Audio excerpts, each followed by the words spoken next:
Joining us now from the Wall Street Journal, Kim Strassel, Fox News contributor Sarah Carter, and former independent counsel and Fox News contributor Judge Ken Starr. Thank you so much for being here. Kim, I want to start with you because the duplicity in just that comment from McCabe, it was absolutely stunning, and how he can take two positions. But how come the Democrats aren't asked the hard questions? The Republicans get hard questions and want to be able to answer those questions. But the Democrats, the double standard here is unbelievable. Well, that is what I wanted to know the entire time everyone was going on about President Trump's comments. And I think in the original discussion that he had with ABC News, he was actually talking about allies of ours calling him in the capacity, his capacity as president, to provide things. But wouldn't you love to hear somebody ask Hillary Clinton, do you really think it's appropriate that you had hired a researcher from a foreign country who was getting information from Russians, disinformation, because we know it's not true?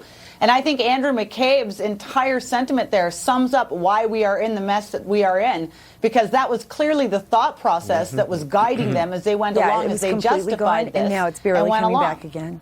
Yeah, no, look, this is what's amazing about what the Clintons were doing, right? On the one hand, while she is Secretary of State, 11 times President Clinton took more than $500,000 while she was the Secretary of State and presumably going to be a candidate for president, and then also spending money through the DNC and the other organizations, spending millions of dollars overseas in order to generate this dossier. So, Sarah Carter, you have followed this as closely as anybody. Where do you see this going? What happens next?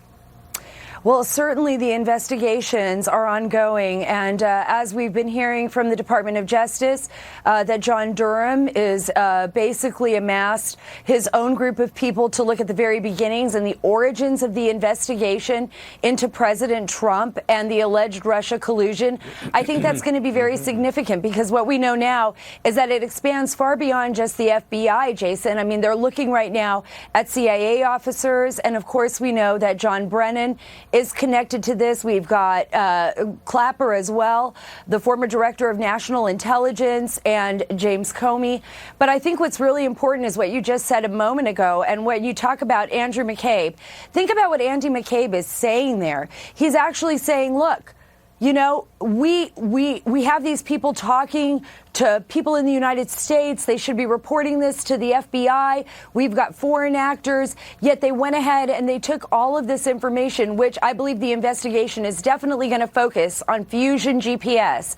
That's a non-governmental entity. That's the embattled research firm that hired Christopher Steele to basically collect all the information on the dossier, which was paid for by the Hillary Clinton campaign and the Democratic National Committee. They're going to be looking very closely at that, but they took all of this information from a foreign, even if it was an ally, here's a foreign MI6 agent, and then they take it from him, and he takes the information from the Russians. So think about that. They're actually, I mean, the hypocrisy is stunning there. Well, and Judge, the selective moral outrage is what drives me crazy. I mean, I don't see a fair and balanced media trying to ask hard, probing questions on anybody on the Democratic side. But as you look at the president's comments that came out this week, how do you assess this situation? I think we should not forget that he's the president of the United States. He can talk to anyone he wants to. He can get information from anyone he wants to. He is the nation's chief executive. And he, I think, has clarified that if he gets something from a hostile power, he would use his discretion to report it. But that's one thing I think got lost, Jason, in the entire conversation. The president brought it back to, hey, I was just meeting with Her Majesty the Queen. He shouldn't be calling up the director of the FBI to report on his conversations with her or with President Macron. It's ridiculous on its face. Now, these are important principles that we don't want the United States of America's political campaigns to be infected, especially with hostile powers. But I think that we have essentially seen a tempest in a teapot. Kim Strassel, you've been writing for the Wall Street Journal for a number of years. What questions would you want to ask the Democrats, and how do you explain to people who maybe don't follow the news day in and day out this selective moral outrage that happens in the media? Well, what I'd really want to ask them is, okay, let's move ahead a year. And on the basis of what you're saying at the moment, what you are justifying, apparently you would be okay if the Trump FBI started a counterintelligence investigation into one of the leading 2020 candidates or the 2020 nominee on the basis of some sort of opposition research that had been provided to the Trump campaign from a conservative operative. You'd be good with that. Of course they would not.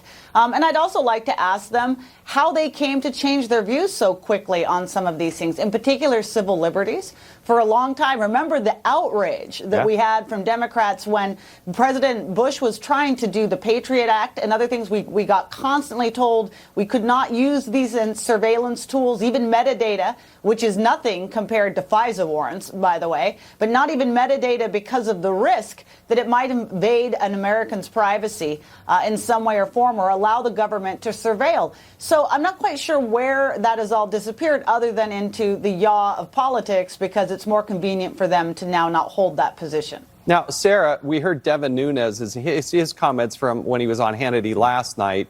But within the intel community, how pervasive is this? I mean, it's scary to think that you have Devin Nunes, the former chairman and now the ranking member of the House Intel Committee, telling us that this is not just one or two people. It's more pervasive than we originally thought.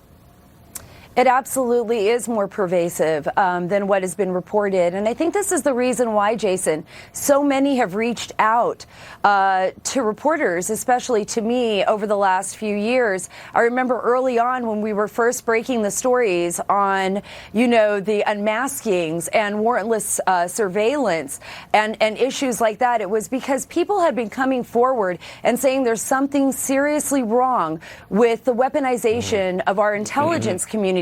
I don't think what we realized that it was this vast, that it was happening at such a pervasive level. And I think this is what Devin Nunes and others are trying to bring forward and why the investigation right now is so vitally important, because we really need to clean up these agencies, find out what was going on in an effort to move forward so that it never happens again. And it seems like weeks ago, but Judge Starr, we started the week with John Dean testifying. I mean, it was a comedy show as far as I can tell, but what was your take on that when you saw that spectacle? Well, I thought it was a poor exercise in judgment on the part of the chairman and the majority to call John Dean. Now, he's paid his debt to society and so forth, but he's made a cottage industry, if not a lucrative career, out of assailing Republican presidents. And it's always worse than Watergate. So I think, to be honest, I just would not respect John Dean's judgment.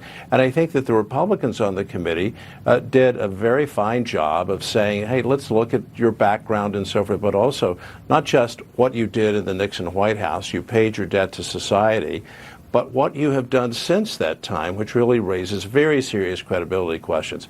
So I don't think it was a serious exercise, bad call on their part, but they're trying to keep the ball in play, as I see it, right? Yeah. Keep the stories going. But it was ignored because of the helicopter crash, which is very tragic in New York, but it just shows it was not a good judgment on the part of the Democrats. No. Judge Starr, thank you so much for joining us. And Sarah and Kim, thank you for your expertise as well. We really do appreciate it.